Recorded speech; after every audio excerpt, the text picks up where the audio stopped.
সুপ্রিয় শিক্ষার্থী বন্ধুরা, আসসালামু আলাইকুম। প্রথমে এমএস শামীম চ্যানেলের পক্ষ থেকে সবাইকে স্বাগত।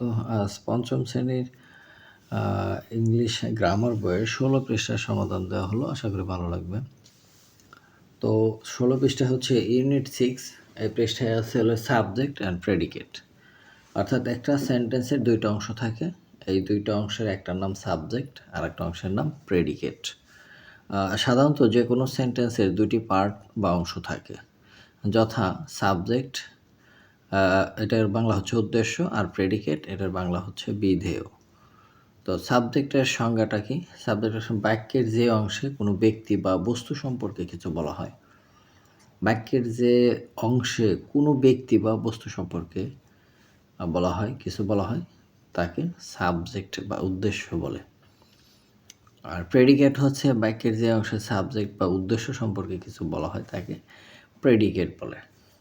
হ্যাঁ, তাহলে এখানে একটা বাক্য যদি আমরা দেখি যে নিচে কতগুলো বাক্যের উদাহরণ দেওয়া আছে, যে একটা sentence, she is singing a song. এখানে বাক্যের যে অংশে কোনো ব্যক্তি বা সম্পর্কে, এখানে কার সম্পর্কে? শি সম্পর্কে বলা হয়েছে, তাহলে সেটা হচ্ছে সাবজেক্ট, সেটা হচ্ছে সাবজেক্ট। আর বাকি অংশটা ইজ সিঙ্গিং এ সং, এটা হচ্ছে প্রেডিকেট। এই যে বিধেয়, এটা উদ্দেশ্য, এটা বিধেয়, ইজ সিঙ্গিং এ সং, এই পুরোটাই অংশ হচ্ছে প্রেডিকেট।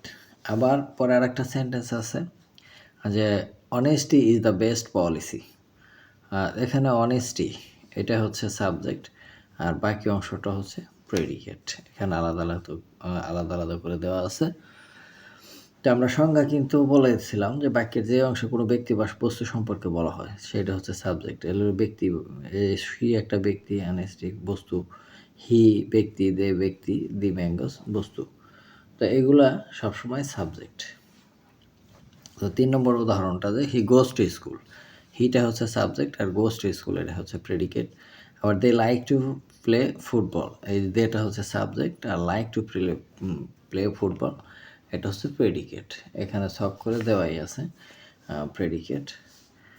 তারপরে they like to play football, he goes to school, they like to play. তারপরে the mangoes tasted sweet, the mangoes এটা হচ্ছে সাবজেক্ট, আর টেস্টেড সুইট এটা হচ্ছে প্রেডিকেট।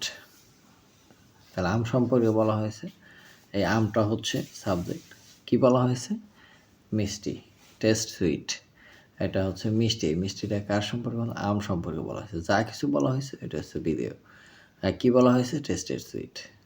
আর ম্যাঙ্গোটা হচ্ছে যাকে বলা হয়েছে সেটা সাবজেক্ট, আর পরের অংশ প্রেডিকেট।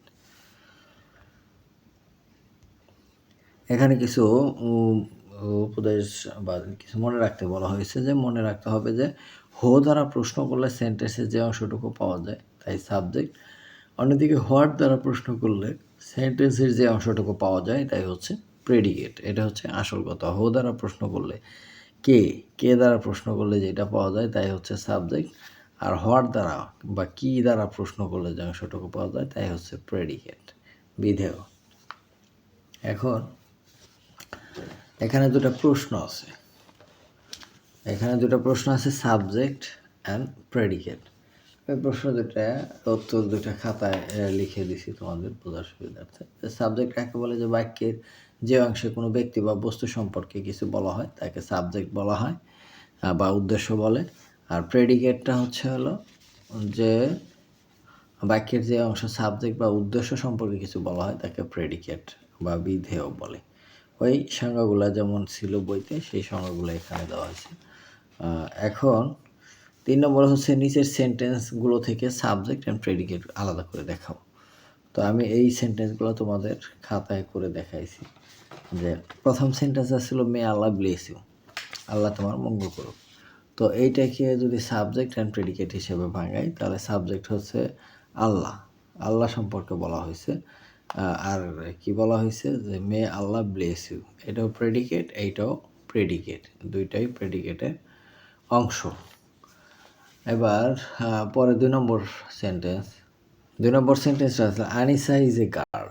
তাহলে এই আনিসা সম্পর্কে বলা হয়েছে, যা বলা হয়েছে তাই হলো প্রেডিকেট, আর যার সম্পর্কে বলা হয়েছে তাহলে সাবজেক্ট। কার সম্পর্কে বলা হয়েছে? আনিসা, এটা হচ্ছে সাবজেক্ট, আর এই বাকি অংশটুকু হচ্ছে প্রেডিকেট। এটা গেল। এইটা ৩ নম্বরে হাউ আর ইউ, এটা আসলে প্রশ্নবোধক বাক্য। তো প্রশ্নবোধক বাক্য যদি থাকে তাহলে ইউটা হলো এখানে সাবজেক্ট, ইউটা হচ্ছে সাবজেক্ট, আর বাকি অংশটা হচ্ছে প্রেডিকেট, প্রেডিকেট।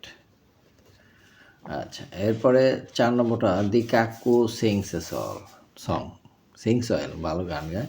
তাহলে দি কাকু এটা হচ্ছে সাবজেক্ট, কি করে, গান গায়, ভালো গান গায়, এটা হচ্ছে প্রেডিকেট, প্রেডিকেট। তারপরের বাক্যটা হচ্ছে the rose is a beautiful garden, the rose subject, এটা হচ্ছে সাবজেক্ট, বোঝাই যায়, আর বাকি অংশটা হচ্ছে প্রেডিকেট।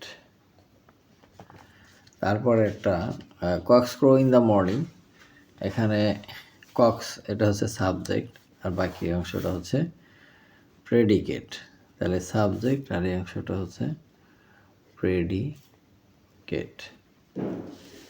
তারপরে হি রাইটস এ লেটার, এই হিটা হচ্ছে সাবজেক্ট, হিটা হচ্ছে সাবজেক্ট, আর রাইটস এ লেটার এটা হচ্ছে প্রেডিকেট।